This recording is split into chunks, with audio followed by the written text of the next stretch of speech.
از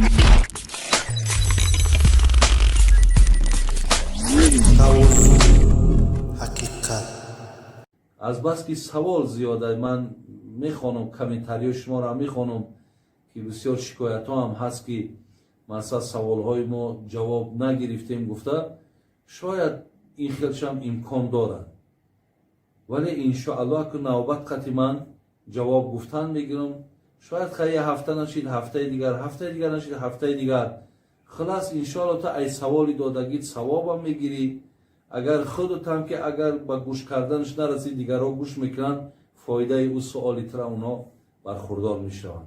اگر شما از ریختن موی سر یا اینکه از بریشی از لاغری به اشتیایی بودن از وزن نالازمه پروستات درد دل درد گرده درد معده و یا اینکه خونو گرفتگی روده ها اذیت میکشید پس با این رقم های در روی اکران بوده زنگ زنید کمی از بیماری خود معلومات دهید دوره های گیاهی لازمه را به شما شرکت شفافرما توصیه میدهد. من زن هستم در روسیه شوهرم 2 سال می شود که در محبس هست من به او خیانت کردم اما خبردار نیست آیا من طلاق شدم یا نه. این خواهر عزیز ما سوال کردن که شوهرم در زندانه لیکن من از نبودنش مقصد یا در نبودنش دست به زنا زدم آیا من نکاح اثر کنم یا مقصد نکنم. من اول خواهرای عزیز همه شما را تاکید میکنم که در نبودن شوهرهاتون خیانت نکنید. شما حرکت کنید که از زمره بهترین زنها باشید. پیامبر ما گفتن بهترین زن همان زنی هست که وقتی مرد در چهره او نگاه میکند خوشحال میشود. یعنی زن چهرهش مرد میتواند خوشحال کند میتواند مرد غضبناک کند. یعنی اگر در چهره زن تبسم باشد ریزاگی باشد حرمت باشد مرد خوشحال میشود. دویم گفت زنی خوب زنی هست که مرد او را اگر بر یک کار مشغولش میکند میاد که کار انجام داده است یعنی امر مرده که اجرا میکند. سیوم هرگاهی که زن مرد اگر نباشد زن در نبودن او خیانت نمیکند. اینها بهترین زنها حضرت گفتن اینها هستند. خواهرای عزیز میدانید که چقدر شما در این کار بدبختید ولی این آدمی که من سوال داده است این تنها نیست. امروزها ولی سوالها هم در دوام هست. تلفن هم برادرای ما زنگ میزنن بابای حاجی 3 فرزند دارم بابای حاجی 2 فرزند دارم بابای حاجی 5 فرزند دارم زنم برآمده دنبی کدام مرده که دیگر را گرفته است. زنم با همسایه با تلفن صحبت میکرده است. زن من مقصد با فلانی مرد دیدم. آیا مقصد من به اینها چی مصلحت بتون خواهر عزیز؟ ای خدا بترسید. تو میدانی که علم یعلم بان الله یرا. خدا میگه میدانی که ای انسان تو همیشه در نظارت منی من تو را دائم نگاه دارم. شرم نمیکنی که وقتی تو با مرد بیگانه در حالت زینای و الله مهربان تو را تماشا دارد برای تو گناه می نویسد و روز قیامت چگونه در حدیث ها آمده است شما را آویزان میکنند و شما را با همون شلاق های آتشین عذاب میکنند.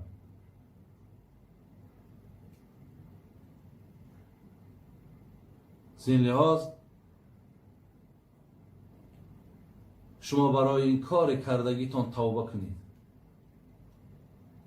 به سوی خدای مهربان آبی چشم کنین، زاره کنین، تولا کنین که مقصد من در همین روزی بدبختی من بوده است، روزی ناسپاسی من بوده است، روزی نافرمانی من بوده است، روزی ناشکری من بوده است، روزی آلوده و حرام کردن زندگی من بوده است. خدای مهربان مرا ببخش، خدای مرا عفو کن، خدای گناه مرا ستر کن، خدای مرا در دنیا و آخرت شرمنده نکن. گفته تو از پروردگارت عذرخواهی کن و به این کار دست نزن. برای همین ببین که چقدر گناه همین وزبینه که در اسلام زنی شوهردار یا مردی زندار اگر زنا کنند تا مردن شونه اونها را سنگسار میکنند، تا مردن شونه.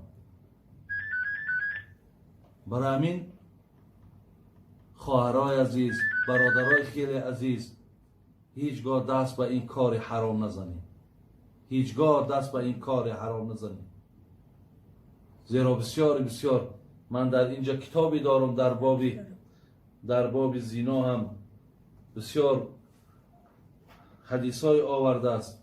اولا آیت آمده است از خدای مهربان میگه ولا تقربوا الزنا انه کان فاحشه و ساء سبیلا. الله مهربان در سوره اسراء میگه شما هیچگاه به زنا نزدیک نشوید. این خداوند چقدر ذات مهربانه. ولا تقربوا الزنا، شما به زنا نزدیک نشوید، شما به این کار حرام دست نزنید. چی با الله چی میگه در دامش؟ انه کان فاحشه و ساء سبیلا. زیرا این زنای تو میگه دنیا را کلید میکنه. میدانی آفت و عذاب خدا را در روی دنیا میاره. برای دیگر بنده ها هم مشکلات هایی که ایجاد میشود از پشت زنای ته هست میگه. و این بسیار بدراه هست. برای همین در روی دنیا، در روی زمین، هرگاهی که این عملهای زشت که زیاد شد، چقدر عذاب خدا هم بر بالای بندگانش زیاد می شود. زین لحاظ بعضی نفرهایی که گوییم دست به این کار حرام میزنند، چقدر آفت، چقدر مشکلات، چقدر سختی به سر مردم می آید.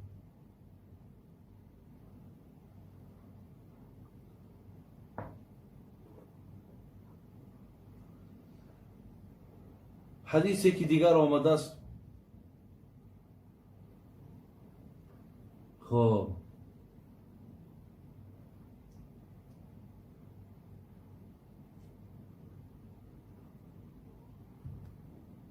میگه